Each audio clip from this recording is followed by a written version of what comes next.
Welcome to the Sua Sponte podcast. This is the Commander Chronicle, and today we have retired General Kenneth Keen. He was the 11th commander of the Ranger Regiment. He was in charge of Ranger Regiment from July of 1999 to July of 2001.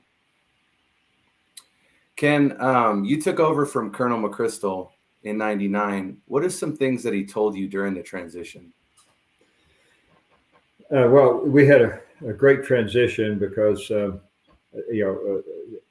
McChrystal and I were very good friends. We'd known each other since we were both majors. He, in fact, played an important role in me getting to the regiment because I came into the regiment as a major at the time, which was not normal.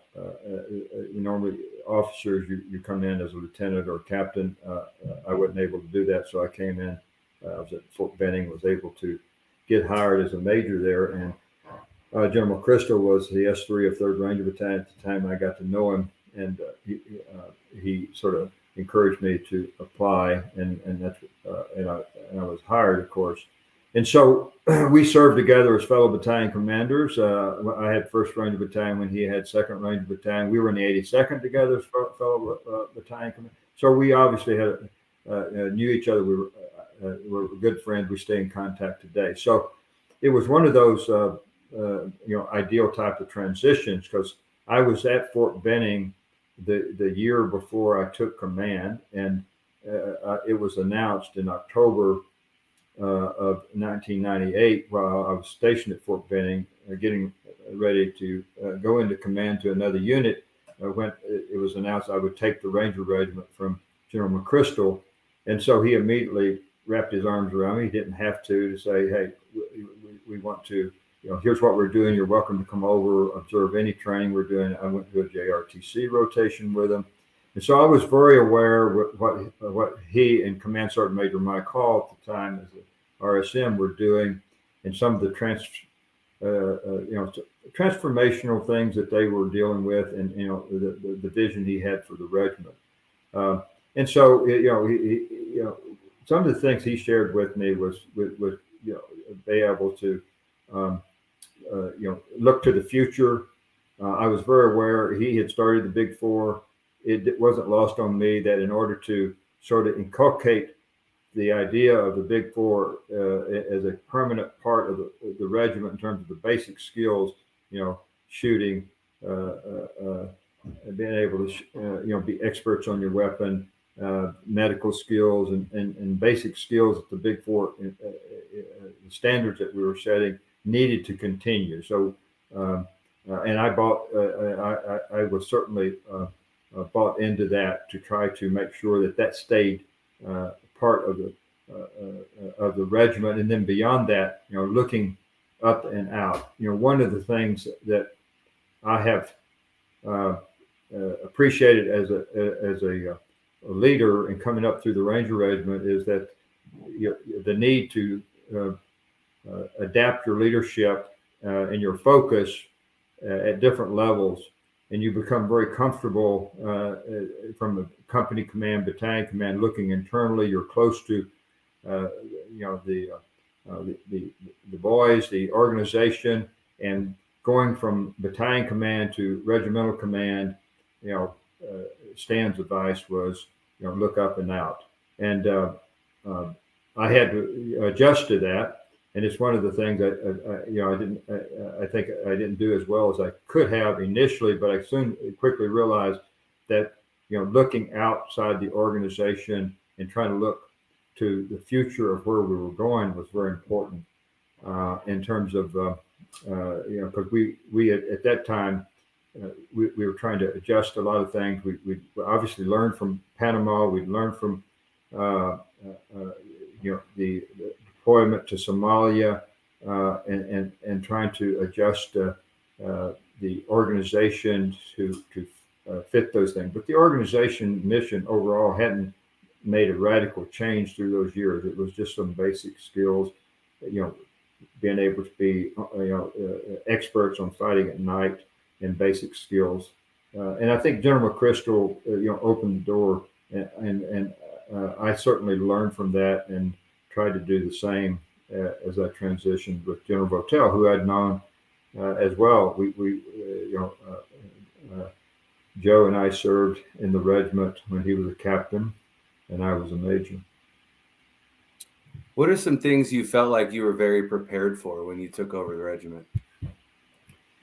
Well, I was prepared to, and I felt I knew the culture of the organization because I hadn't been removed from the organization that long. I left command of First Ranger Battalion. I essentially went from S3 to XO, took a 2-year break, if you will, to go command in the 82nd as a battalion commander, went right back to First Ranger Battalion, commanded 2 years there, and then I went to the U.S. Army War College for a year, and then I had a year break at Fort Benning, if you will. So it'd been 2 years, but I still was very connected and watched the organization. So I was prepared very well for, what and I knew all, virtually all the leaders that were in key positions in the regiment. So I wasn't coming from the outside of the organization.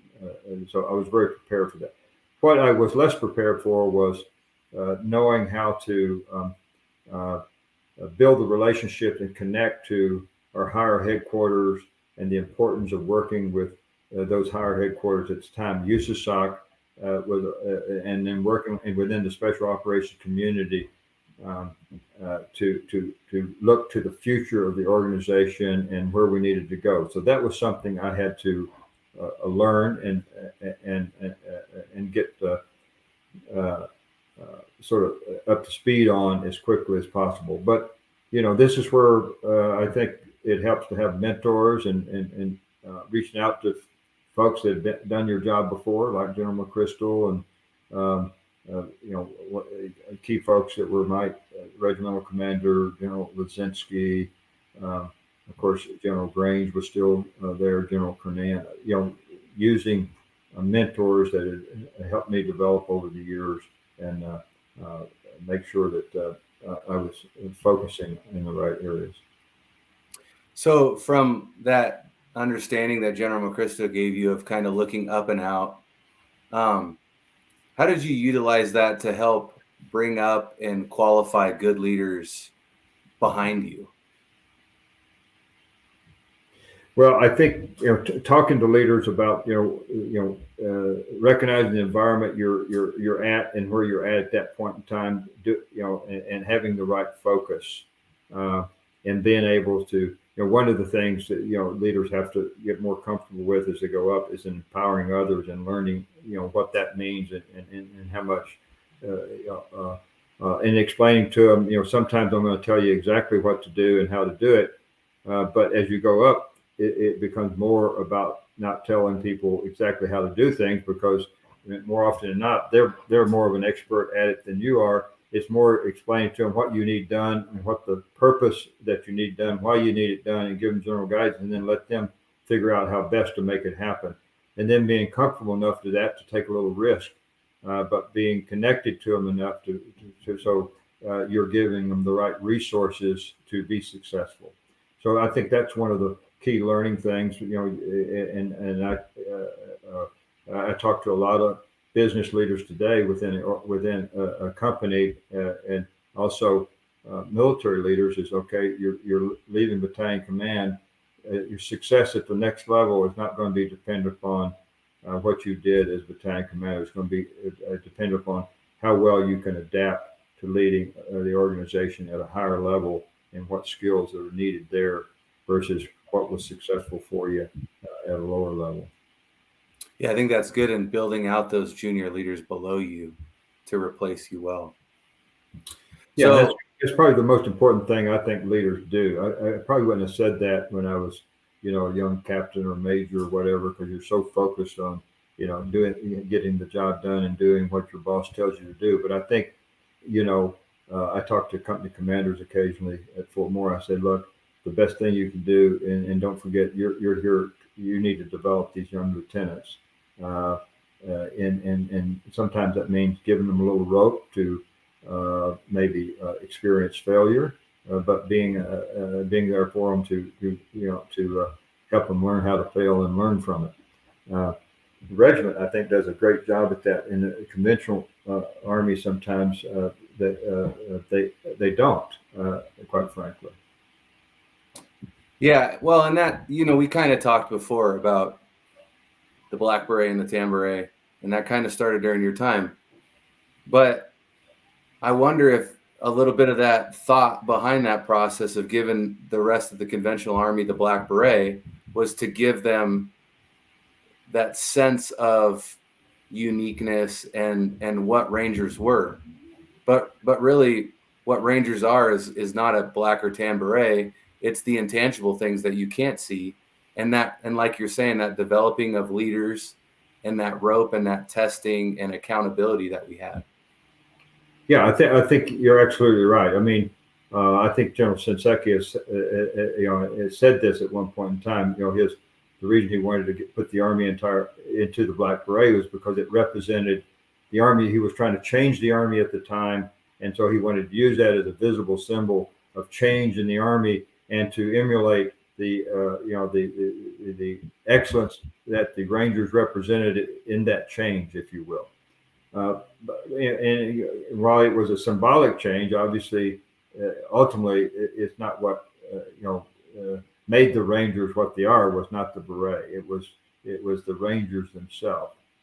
I remember somebody telling me one time uh, when they watched the regiment after we changed when we changed command, when General Votel and I changed command, we had deliberately planned this. General Shinseki was in the audience with General Command. Um, and we did it on the field. We took off the black beret and put on the tan beret because I wanted General Votel to take command of the regiment with the tan beret on and say, we're looking to the future. And the black beret represents the great legacy that we had in the past, but now the tan beret represents the regiment. So as the regiment does their marching review past the stand, I was told that General Shinseki looked at his, wow, that tan beret looks tremendous. And somebody said, it's not the tan beret, it's what's under the tan beret. That's what looks tremendous. That's a symbol of excellence. So it is, it's the Rangers themselves. But it was a very emotional issue, understandably, particularly for the young Rangers, to grapple with losing this because of the symbol that it represented for them, and obviously they had gone through the assessment program to earn that, so it had a lot of meaning to them. It still does. It still does. Yeah, no, I agree that it still does. I think the tan beret still has meaning also. I mean, Oh, yes. when I was in 2010, I remember, and it's one of those, like we said, it's an intangible understanding that a lot of people don't have. But I remember being a young Ranger on Fort Benning and having my tan beret on and walking by a sergeant major from the big army.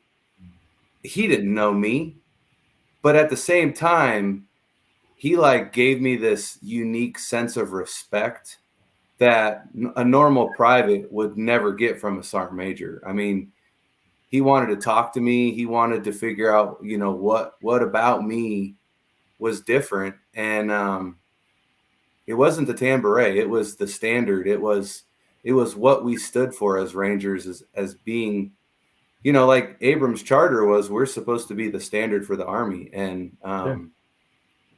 In some regard, I mean, that was the ultimate compliment that General Shinseki, in his own way, was paying to the Ranger Regiment. I mean, yeah. it was viewed that way by a lot in the community, but it was. But at the same time, it didn't work very well in terms of I think if you did a business case study on change, that would not be a change that proved to be successful in achieving what you intended it to do. Right. Well, and since we're on that and we're talking about that and we're talking about leadership and regimental leadership, what change do you think would have been better? You think more accountability within the conventional? I was never in the conventional army, but from my understanding, there's not a whole lot of accountability. You're not going to get kicked out of your unit. You're not gonna, you might get extra duty or something, but I mean, if you wanted a visible symbol, I think in hindsight, I think he could have picked something that wasn't and made it less controversial, because it became a controversial issue, and it lost some of the reasons he wanted to do it, right? Because he drew a lot of fire from veterans. There were marches in Washington against this. And then the beret, when they started buying the mass numbers of berets, there, the contract was put out, and a Chinese company had the contract for a while. Created a lot of controversy within Congress against this particular change. In hindsight, he probably could have picked a different type of headgear if he wanted a headgear that wasn't, that could have been served as a symbol of excellence and change, but that wasn't, something that was tied to the legacy of an organization like the a special operations unit. Yeah, I just wonder if there's something else he could have taken from the Rangers, whether it was, PT excellence is one of them, but maybe the focus on the big four. I don't know. Yeah, I mean, those are things I think that it certainly could have been embedded. I mean, what you saw, a lot of Ranger leaders, sergeant majors, and others trying to live the Abrams Charter, going out into conventional army. I mean, I went out into conventional army. There were sergeant majors. I had first sergeant, squad leaders. They were carrying those Ranger standards into their small and large organizations as best they could. I think recognizing that okay, what piece of that could you have done would have been probably more powerful than where they ended up going. Well, and one of the unique things I've thought about, since talking to General Votel, was just like God's providential nature in the Rangers don the tan beret, and then soon thereafter we go into OEF and OIF, and it's a new Ranger. That's right. Yeah. So I've often reflected. They didn't have to keep talking about it. I mean, once 9/11 happened, that conversation was over with, and they were focusing on the future. They were fighting, obviously, and we were losing soldiers and Rangers. So that aspect of talking about the headgear sort of disappeared almost overnight. I mean, I had someone call me from the Army staff about 4 years later and asked me, of course, this was obviously, we're 4 years into GWAT, and they said, I think there was a lot of issues within the Army about wearing the black beret, people, not liking it for whatever reason and stuff like that. And of course, General Shinseki had long retired. And they said, what do you think of the idea if the Chief of Staff of the Army gave the black beret back to the Ranger Regiment? I said, well, I'm not in the Ranger Regiment, but one, I don't think they would accept it. I mean, this generation is living a legacy of the tan beret. But two, why would they do that? I mean, why would you dig this back up again? Just move on. Yeah, talk about picking a scab. Geez. Yeah. So in July of 2001, you handed off command to retired General Votel. What was that like? Do you remember any things that you told him, any things to prepare him or help him? Well, he didn't need me to tell him anything about preparing. He was obviously a great leader. He was then one of my, like I said, we'd served together at the Ranger Regiment. We'd served together in 1st Ranger Battalion.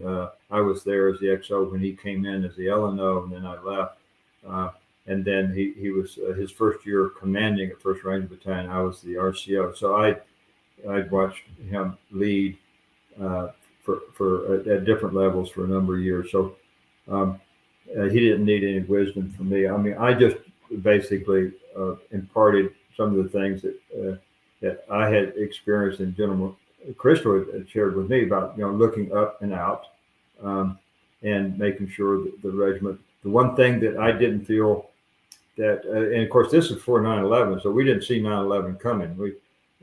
But we had been struggling with some force modernization issues because we were trying to look at organizationally where the Ranger Regiment needed to go 5 years.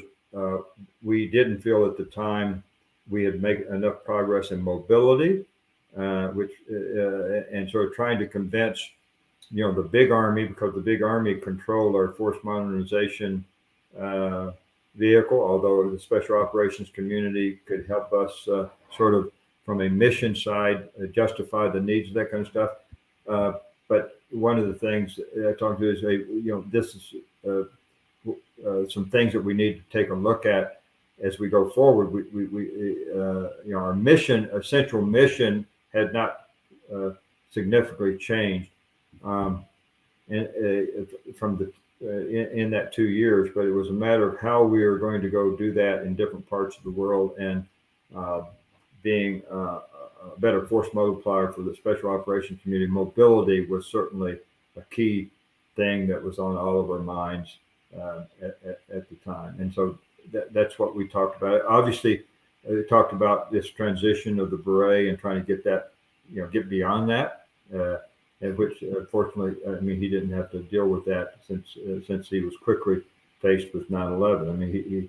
The challenges that he had to deal with as he faced 9/11 were obviously tremendous. But fundamentally, the regiment was very well prepared for 9/11. It was the unknowns, but we were an organization that was used to doing large operations, regimental, battalion, airfield seizures, stuff like that. And then, of course, after 9/11, they weren't called upon to do a lot of that kind of stuff. It was a much different type of war that they were fighting. And but it proves that fundamentally the leaders and the Rangers were fundamentally prepared well enough to adapt because they were mentally tough, they were resilient, and so they could adapt to this new environment very quickly. But they had to look at the modernization things while they're in the fight. They had to, so as we say, build the airplane while you're in flight, trying to get the best technology they could, whether it be drones or mobility or whatever.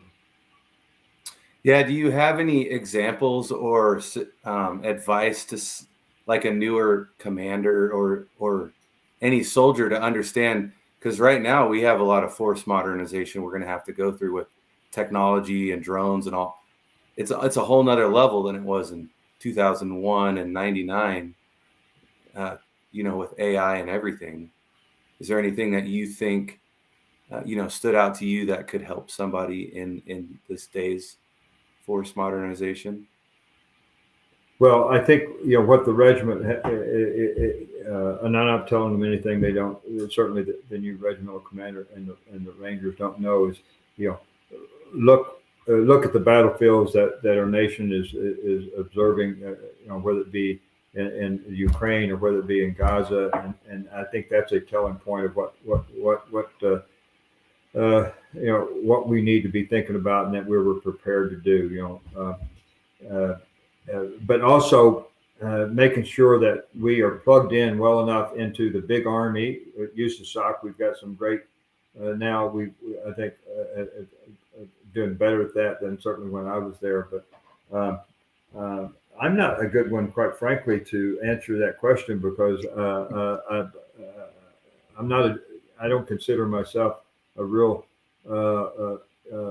served in GWOT. I was basically a general officer through my time post GWOT, and that's not really down at the level you need to be at to, I think, advise the leaders who are in that fight right now. But the one piece of advice I offer the new regimental commander is the same piece of advice I got from General McChrystal. You're going to have to spend a lot of your time looking up and out and helping the regiment modernize and seek as much help as you can get from other partners, both in the conventional Army as well as USAC, to get the resources you need to modernize. Because in some ways, it becomes more challenging in peacetime, like we are now, peacetime, uh, uh, to do that because resources are when it comes to funding, generally are not as accessible as they are in wartime. Yeah. So we kind of talked earlier about family and how it is important to you now. How so? And congratulations on being 49, almost 50 years married. How has your wife helped develop you as a leader? Well, we say feedback is a gift, and AARs or something we live by in the Rangers. It's the gift you probably don't want to get for your birthday, but nevertheless, it's a gift. And my wife has never been one to shy away from giving me candid, frank feedback. Um, but I would say, what she is brought to me is she's much more. Um, she's a leader in her own right, raising two of her sons, and we have a daughter we adopted when she was 5 years old. Bringing her, raising our kids. She was really um, one that raised them and led through that. I've learned a great deal of leadership by just watching her. She's much more um, empathetic and caring, and she's not afraid to hold people accountable. Um, what I found myself at times that I sometimes am challenged at doing a hard thing, particularly with sometimes with my some of my kids, and she'll tell me, "Okay, it's your turn to be the bad guy here." And so I've learned a great deal from her over the years. But you know, she's always there to support me.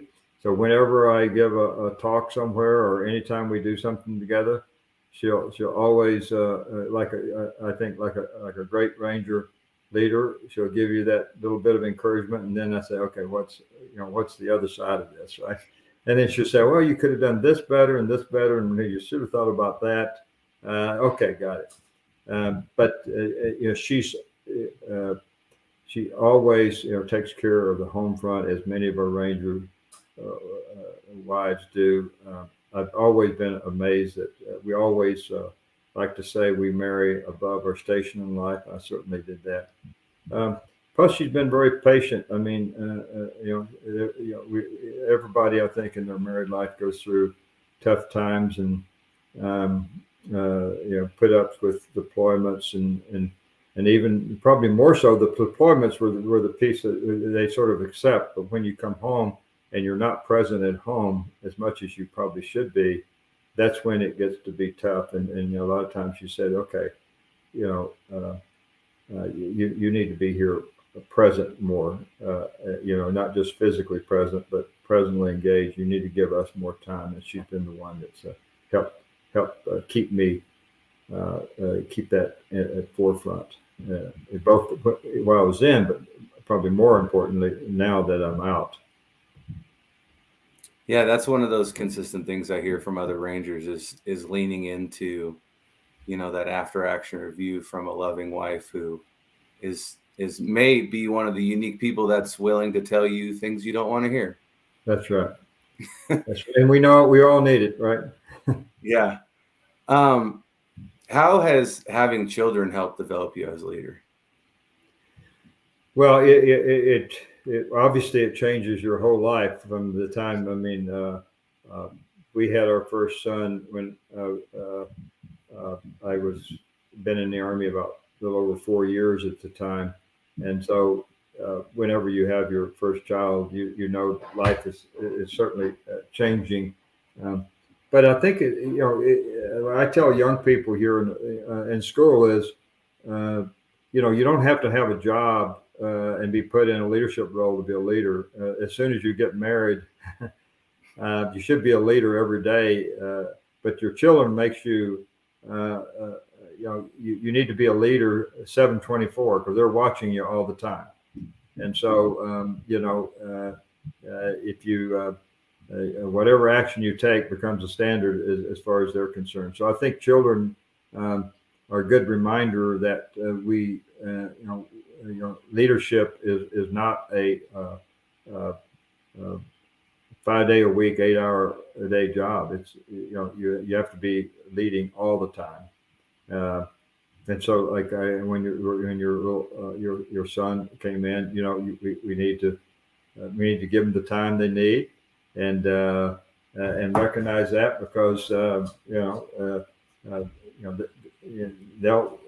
they'll give us brutal feedback all the time. They'll tell us what they're thinking, and and sometimes we have to give them a little give them some hard feedback, and sometimes it's hard to not give kids everything they want, because obviously we know that they're better off not having it, but it tests you, right?